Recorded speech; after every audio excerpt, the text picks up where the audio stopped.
So நண்பர்கள் எல்லாருக்கும் வணக்கம். நம்ம சேனலில் பார்த்தீங்கன்னா இப்போ குரூப் 4 கவுன்சிலிங் போகிறதுக்கு முன்னாடி ஒவ்வொரு டிபார்ட்மெண்ட் வைஸ் வந்து நம்ம டீட்டெயிலாக வந்து வீடியோஸ் வந்து கொடுத்துட்ருக்கோம். ஸோ இன்றைக்கி பார்த்தீங்கன்னா கமர்ஷியல் டேக்ஸ் டிபார்ட்மெண்ட், ஸோ வணிக வரித்துறை இந்த டிபார்ட்மெண்ட் பற்றி வந்து நம்ம பார்க்கலாம்.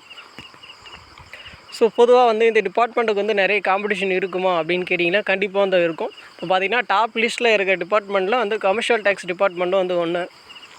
ஸோ டாப்பில் வந்து எந்தெந்த டிபார்ட்மெண்ட்டுக்குலாம் வந்து காம்படிஷன் ஹெவியாக இருக்குன்னு பார்த்தீங்கன்னா இந்த registration, revenue, rural, local fund ஆடிட்டு, விஏஓ, இந்த கமர்ஷியல் டேக்ஸ் இது எல்லாமே பார்த்தீங்கன்னா ஃபஸ்ட்டு ஒரு 2 to 3 days வந்து ஹெவியாக வந்து காம்படிஷன் இருக்கும். கமர்ஷியல் டேக்ஸ் டிபார்ட்மெண்ட் பார்த்திங்கன்னா லாஸ்ட் இயர் வந்து 5th day வரைக்கும் வந்து கிடச்சிது. ஆனால் இந்த இயர் பார்த்திங்கன்னா 3rd day 4th day வரைக்கும் போகிறதே கொஞ்சம் ரேர் சான்சஸ் தான் அப்படின்னு சொல்லுவேன். ஸோ ஏன்னு பார்த்தீங்கன்னா இந்த டைம் வந்து வேகன்சி வந்து கம்மி. இப்போ ஃபாரஸ்ட் டிபார்ட்மெண்ட் வந்து இந்த குரூப் 4க்குள்ளே ஆட் பண்ணதால் ஸோ நமக்கு ஜேஏ வேகன்சி வந்து ரொம்ப கம்மியாகிடுச்சு. ஸோ அதனால் வந்து இந்த கமர்ஷியல் டேக்ஸ் டிபார்ட்மெண்ட் பார்த்திங்கன்னா so 3rd to 4th day full ஆகிறது வந்து நிறைய சான்சஸ் இருக்குது. ஸோ மிஞ்சி போனால் 1 hour கொஞ்சம் போஸ்டர்ஸ் மட்டும் 5th day வரைக்கும் போகிறது வாய்ப்புகள் இருக்குது. மேக்ஸிமம் வந்து ஃபஸ்ட்டு 3 daysலேயே வந்து ஒரு 70% வந்து ஃபுல்லாகிறது வந்து நிறைய வாய்ப்பு இருக்குது. ஸோ இந்த டிபார்ட்மெண்ட் பற்றி ஜென்ரலாக சொல்லணும்னு பார்த்தீங்கன்னா நமக்கு ஒர்க் டைம் வந்து எப்படி இருக்குன்னு பார்த்தீங்கன்னா ஒரு மார்னிங் ஒரு 10 to போயிட்டு ஒரு ஈவினிங் ஒரு 5:45, 6 அது வரைக்கும் ஒர்க் பண்ணுற மாதிரி இருக்கும். இது என்ன மாதிரி ஒர்க்கில் அதுக்குள்ளே இருக்குன்னு பார்த்தீங்கன்னா நம்ம ஜிஎஸ்டி இருக்கு இல்லையா, இந்த ஜிஎஸ்டி சுற்றி தான் வந்து ஒர்க் எல்லாமே வந்திருக்கும் இந்த டிபார்ட்மெண்ட்டில். ஸோ ஒவ்வொரு மந்த்து ஒவ்வொரு இயரு எவ்வளோ ஜிஎஸ்டி வருது, எவ்வளோ போகுது, எந்தெந்த டிபார்ட்மெண்ட் சைடுலேருந்து எவ்வளோ ஜிஎஸ்டி வந்து கட்டுறாங்க, யார் வந்து கட்டாமல் இருக்காங்க, கட்டாமல் இருந்தால் அவங்களுக்கு இன்டிமேஷன் கொடுத்து கட்ட சொல்கிறது. இப்போ ஜிஎஸ்டி ரிலேட்டடாக இருக்க கேசஸ் வந்து ஏதாச்சும் இருந்துச்சுன்னா ஸோ இவங்க தான் வந்து போய்ட்டு முன்னாடி நிற்கணும். ஸோ மெயினாக வந்து சென்னை ஜோனில் ஒர்க் பண்ணுறாங்க இல்லையா, ஸோ அவங்க தான் வந்து இதுமாதிரி கேசஸ்லாம் வந்து பார்த்துக்குவாங்க. ஃபுல் அண்ட் ஃபுல் வந்து இந்த ஜிஎஸ்டி சுற்றி தான் ஒர்க் இருக்கும். ஜிஎஸ்டி மெயின்டெனன்ஸ் பண்ணுறது ஸோ எல்லாமே வந்து இந்த டிபார்ட்மெண்ட் தான் வந்து பண்ணுவாங்க. ஸோ சேலரி பொறுத்தவரைக்கும் பார்த்திங்கன்னா நமக்கு பேசிக் பே வந்து 19,500 வந்து பேசிக் பே நம்ம நோட்டிஃபிகேஷனில் வந்து மென்ஷன் பண்ணி கொடுத்துருப்பாங்க. இதோடைய சீனியாரிட்டி பற்றி சொல்லணும்னு பார்த்தீங்கன்னா சீனியாரிட்டிலே 3 type ஆஃப் சீனியாரிட்டி இருக்குது. ஆல்ரெடி வந்து நான் வீடியோஸ் வந்து கொடுத்துருப்பேன். State seniority, district seniority, zone seniority.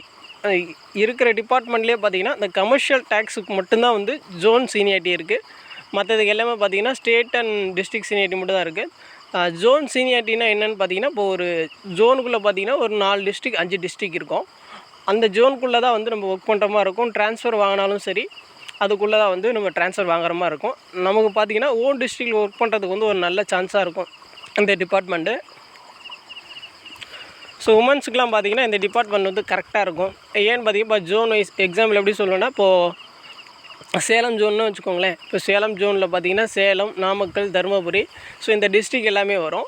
இப்போ நீங்கள் வந்து நீங்கள் வந்து தருமபுரி டிஸ்ட்ரிக்டாக இருக்கீங்க, ஸோ உங்களுக்கு வந்து தருமபுரி டிஸ்ட்ரிக்டில் வந்து வேகன்சி கிடைக்கலன்னா நீங்கள் சேலம் டிஸ்ட்ரிக் வந்து சூஸ் பண்ணிக்கலாம். உங்களுக்கு ட்ரான்ஸ்ஃபர் அப்போ பார்த்திங்கன்னா இப்போ நீங்கள் வந்து தருமபுரி டிஸ்ட்ரிக் வந்து ட்ரான்ஸ்ஃபர் வந்து வாங்கிட்டு போயிடலாம். இதில் ட்ரான்ஸ்ஃபர் பார்த்திங்கன்னா ஜோனுக்குள்ளே தான் இருக்கும். அதில் ப்ரொமோஷன் பொறுத்த வரைக்கும் மற்ற டிபார்ட்மெண்ட்டை விட இது கொஞ்சம் லேட்டாக தான் வரும். ப்ரொமோஷன்லேயே குயிக்காக இருக்கிறதுன்னு பார்த்திங்கன்னா டிஸ்ட்ரிக்ட் சீனியாரிட்டி போஸ்ட்டு வந்து ப்ரொமோஷன் வந்து குயிக்காக இருக்கும். இது பார்த்திங்கன்னா ஜோன் வைஸ் இருக்கிறதுனால ஒரு ஜோனுக்குள்ளே வந்து ஒரு 5 டிஸ்ட்ரிக் இருக்குன்னா அந்த 5 டிஸ்ட்ரிக்டில் வந்து சீனியாரிட்டி பார்ப்பாங்க.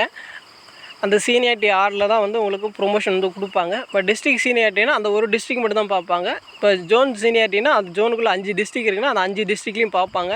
அதுவே ஸ்டேட் சீனியாரிட்டினா ஓவரால் ஸ்டேட் ஃபுல்லாக வந்து பார்ப்பாங்க. ஸோ உங்களுக்கு வந்து ட்ரான்ஸ்ஃபர் வந்து ஈஸியாக வந்து வாங்கிக்கலாம். சப்போஸ் வந்து இப்போ நீங்கள் கவுன்சிலிங் போகிறீங்கன்னா உங்கள் டிஸ்ட்ரிக்டில் வந்து வேகன்சி இல்லைன்னா பக்கத்தில் இருக்க டிஸ்ட்ரிக் வந்து எடுத்துக்காங்க. ஒரு 2 to 3 yearsல வந்து நம்ம ட்ரான்ஸ்ஃபர் வந்து ஈஸியாக வந்து வாங்கிக்கலாம். ஸோ அடுத்து பார்த்திங்கன்னா அதோடைய ப்ரொமோஷன் லெவல் வந்து எப்படி இருக்கும் அப்படின்னு சொல்லிட்டு பார்க்கலாம். ஃபஸ்ட்டு பார்த்திங்கன்னா ப்ரொமோஷன் ஸோ என்ன வரும்னா இப்போ நீங்கள் வந்து ஜேஏ டைப்பிஸ்ட் ஸ்டெனோவோ வந்து இந்த டிபார்ட்மெண்ட்டுக்குள்ளே வந்து ஜாயின் பண்ணுறீங்கன்னா ஸோ அதுக்கப்புறம் பார்த்திங்கன்னா அசிஸ்டன்ட் அப்படின்னு சொல்லிட்டு ஒரு ப்ரொமோஷன் வந்து கிடைக்கும். ஸோ அதுக்கு முன்னாடி பார்த்திங்கன்னா உங்களுக்கு டிபார்ட்மெண்ட் பேப்பர்லாம் வந்து கிளியர் பண்ணுற மாதிரி இருக்கும். பேப்பர் 1, பேப்பர் 2, பேப்பர் 3ன்னு. இந்த டிபார்ட்மெண்ட் எக்ஸாம் பார்த்திங்கன்னா ரொம்ப ஈஸியாக தான் இருக்கும். கஷ்டமெல்லாம் இருக்காது, ஈஸியாக வந்து கிளியர் பண்ணிடலாம். ஸோ அதை முடிச்சுட்டு அப்புறம் பவானி சாகர் ட்ரைனிங் இருக்கும். ஸோ அதையும் முடிச்சுட்டு ஸோ அதுக்கப்புறம் பார்த்திங்கன்னா அசிஸ்டன்ட் அப்படின்னு சொல்லிட்டு ஒரு ப்ரொமோஷன் கிடைக்கும். ஸோ இதில் பார்த்திங்கன்னா நமக்கு வந்து பிகாம் முடிச்சிருந்தால் வந்து ப்ரிஃபரன்ஸ் வந்து நிறைய கொடுக்குறாங்க அப்படின்ற மாதிரி சொல்கிறாங்க. ஸோ பிகாம் முடித்தவங்களுக்கு ப்ரொமோஷன் லெவல் வந்து கொஞ்சம் குயிக்காக இருக்கிற மாதிரி சொல்கிறாங்க. அது கொஞ்சம் நீங்கள் பார்த்து வந்து இந்த டிபார்ட்மெண்ட் வந்து சூஸ் பண்ணிக்கோங்க. அசிஸ்டண்ட்டுக்கு அப்புறம் பார்த்தீங்கன்னா ஸோ 2 ப்ரொமோஷன் லெவல் இருக்குது. அது நீங்கள் எது வேணுமோ சூஸ் பண்ணிக்கலாம். உங்களுக்கு ஆஃபீஸ் ஒர்க் வேணும்னா சூப்பரிண்டென்ட் அந்த போஸ்ட் வந்து நீங்கள் சூஸ் பண்ணிக்கலாம். இல்லை எனக்கு ஃபீல்டு ஒர்க் வேணும் அப்படின்னா கமர்ஷியல் டேக்ஸ் ஆஃபீஸர் அப்படின்னு சொல்லிட்டு டெப்டி கமர்ஷியல் டேக்ஸ் ஆஃபீஸர் அப்படின்னு சொல்லிட்டு ஒரு ப்ரொமோஷன் இருக்குது. அது பார்த்தீங்கன்னா ஃபீல்டு ஒர்க்கு. ஆஃபீஸ் ஒர்க் வேணும்னா சூப்பரிண்டென்ட் சூஸ் பண்ணிக்கோங்க. இல்லை எனக்கு ஃபீல்டில் போய் ஒர்க் பண்ணுறது இன்ட்ரெஸ்ட்டாக இருக்குது அப்படின்னா நீங்கள் deputy commercial tax officer promotion வந்து நீங்கள் சூஸ் பண்ணிக்கலாம். ஸோ அதுக்கப்புறம் பார்த்தீங்கன்னா கமர்ஷியல் டேக்ஸ் ஆஃபீஸர் ப்ரொமோஷன் இருக்கும். அதுக்கப்புறம் பார்த்தீங்கன்னா ஏஓ, ஏசி, டிசி, ஜேசி அப்படின்னு சொல்லிட்டு ப்ரொமோஷன் லெவல் வந்து போயிட்டே இருக்கும். ஸோ அடுத்து பார்த்தீங்கன்னா நம்ம இந்த டிபார்ட்மெண்ட்டுக்குள்ளே போயிட்டிங்கன்னா உங்களுக்கு மண்டே டு ஃப்ரைடே தான் வந்து ஒர்க்கிங் டேவாக இருக்கும். சாட்டர்டே சண்டே வந்து உங்களுக்கு லீவாக தான் இருக்கும்.